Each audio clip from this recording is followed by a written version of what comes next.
Era uma reunião do Conselho de Segurança para justamente avaliar essas novas revelações, esses novos indícios de crimes de guerra cometidos pelas tropas russas na Ucrânia. O Zelensky falou, o presidente da Ucrânia, dizendo inclusive que não via muita diferença entre um terrorista e o exército russo, deu detalhes dos crimes que, segundo ele, foram cometidos pelos russos, e aí chega a vez de cada um dos 15 países do Conselho de Segurança falar. Quando o Brasil falou, o Brasil não cita em nenhum momento, nos cerca de 6 minutos de intervenção, em nenhum momento fala de Rússia, nenhum momento fala de Vladimir Putin, nenhum momento fala nem de tropas russas ou invasão, e diz que sim, está preocupado com todas essas imagens que nós vimos, que são horríveis, absolutamente horríveis, inclusive de pessoas decapitadas, enfim, é absolutamente dramático essas imagens, e diz que está preocupado com essas imagens, com esses fatos, e que pede uma investigação imparcial, mas que não haja um pré-julgamento. Ou seja, que não se acuse, vamos colocar em bom português aqui, que não se acuse a Rússia antes da investigação terminar. Os outros países, e aí principalmente Estados Unidos, Inglaterra, França, Noruega, Albânia e alguns outros, todos, inclusive, apontando o dedo diretamente para o governo russo, dizendo, inclusive o governo americano, dizendo que tem provas de que crimes de guerra foram cometidos. Ou seja, é uma posição brasileira muito diferente do restante dos países ocidentais. Uma posição que, de uma certa forma, é coerente, mas coerente com a posição brasileira de não votar a favor de todas as resoluções, não colocar a posição brasileira alinhada aos americanos e europeus. Vale lembrar que os europeus e os americanos querem, inclusive, a expulsão da Rússia do Conselho de Direitos Humanos e a perda de veto no Conselho de Segurança. O Brasil acha que desmontar o sistema internacional dessa forma é muito perigoso, inclusive para o sistema multilateral. É um posicionamento brasileiro diferente do que é o posicionamento da maioria dos países ocidentais no que se refere à guerra na Ucrânia.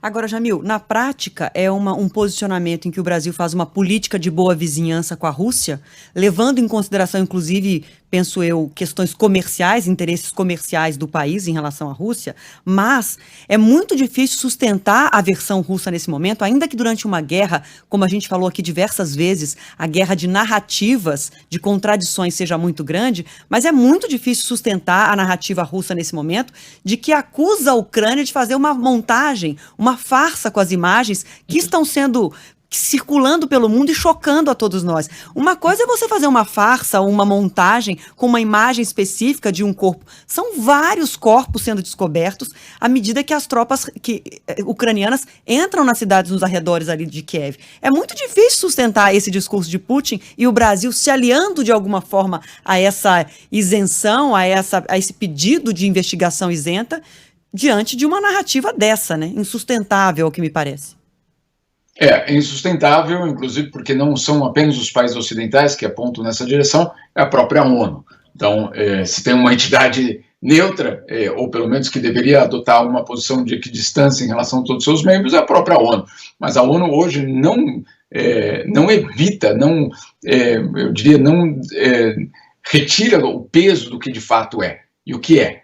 É a constatação de que crimes de guerra estão sendo cometidos.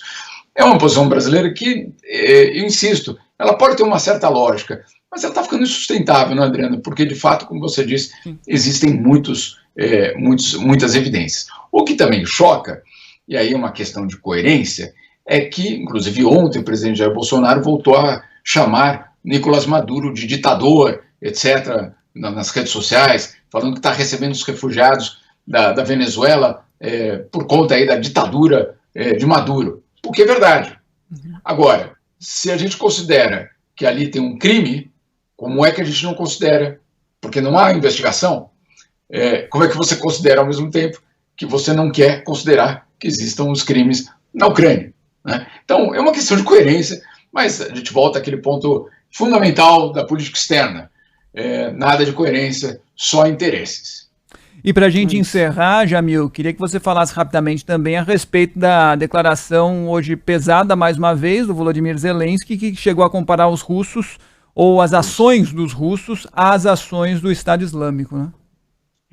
Fábio, bastante dura, inclusive bastante complicada, porque, óbvio, o objetivo era dizer o seguinte: olha, o mundo se aterrorizou com as cenas do Estado Islâmico, inclusive houve uma grande aliança internacional, inclusive entre Ocidente e Rússia, justamente contra o Estado Islâmico.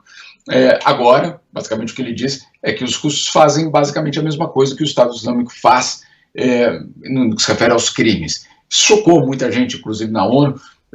Há muito tempo ninguém comparava um outro Estado a um Estado terrorista, né? Então, de fato, foi algo bastante duro. Ele também mostrou um filme, o filme também, para quem talvez tenha a possibilidade de assistir nas redes sociais ou na internet, é um filme, eu diria, eu assistiria, eu colocaria os meus filhos fora da sala para assistir, de tão forte que é. E isso ele passou no próprio Conselho de Segurança hoje, nesse sentido. Agora, existem, obviamente, certas dúvidas sobre qual caminho adotar a partir de agora. Esse é o grande debate. Você faz o que exatamente com essas evidências? Você amplia as sanções, você amplia o isolamento, mas ao mesmo tempo, será que isso tem algum tipo de resultado concreto para as negociações? Esses são os dilemas que basicamente hoje o mundo vive. Ou engajar com os russos para tentar encontrar uma solução e evitar novos dramas e massacres como esse, ou isolar ainda mais. Esses são os debates que estão acontecendo neste momento no cenário internacional, Fábio. E ainda sem saber que efeitos terão efetivamente, né? A gente está num momento de quase como se fosse uma guerra em suspenso, é a sensação que a gente tem. A guerra foi um massacre, foi desastrosa sob vários aspectos para o mundo inteiro, e agora o mundo meio em suspense, assim, do que fazer e o que isso vai resultar, né? Jamil Chad, diga, Jamil. Perdão.